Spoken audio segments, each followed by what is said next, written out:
Hello everyone and welcome to your 6th Adobe After Effects tutorial, Object Properties and the Timeline panel. In this tutorial we will get to know about the object properties and the timeline panel on how they work and what do they consist of. So let's start off by creating a new composition. Just click on here and select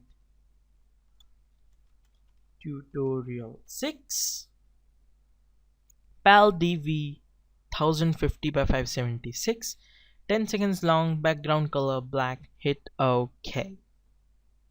So here we have a new composition.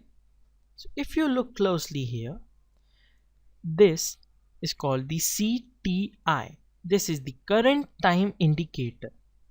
Now this CTI tells us that on which point of time are we currently in our composition.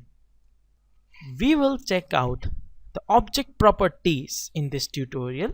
So to do that we need an object. So I will quickly create a solid. Now how to create a solid you will get to know soon enough. So let's create a dark blue solid and make comp size and hit OK. So this is a solid created, and let's check out its properties. As soon as we created the solid, a new layer was created. So this deep blue solid one is a new layer, and as I told you in the first tutorial, this program is a layer based program. So every media will occupy its own track and will be converted into layers. So this is one layer in which deep blue solid is there. When we click on this triangle of this layer, we will see that this solid has transform properties. Let's quickly check it out. Anchor point, position, scale, rotation and opacity. First we will check the scale. Scale is the size of the object or size of the layer that is selected currently.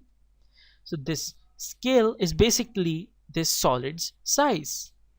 So if I decrease the scale, let's say to 50%, then the solid just became half. In order to change the value, you can click and drag your mouse, or you can just click once and then enter a number for exact value. Now coming on to the second thing, the position.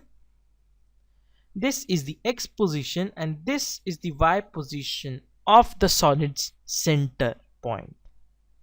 So you can see this is the solid center point, and when I put my mouse over here, you can see the position is 525, 288. So if I put my mouse in the center of this solid, you will see my position over there in the info panel as 525, 287, almost, because my mouse is not pointed currently.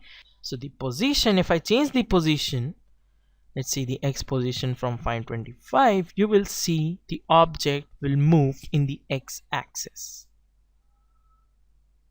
If I change the Y position, the object will move in the Y. Now here comes the rotation.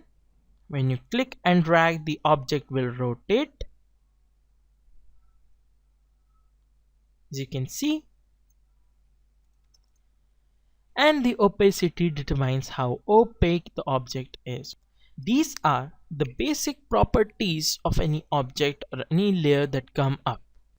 I have done some random animations. See, size, the position. Now if I have messed it up and if I wanted to go back to its original shape and size, I can just click reset over here, and then it will reset it to its original shape, size and opacity. So guys, that's it for this tutorial, and thank you for watching.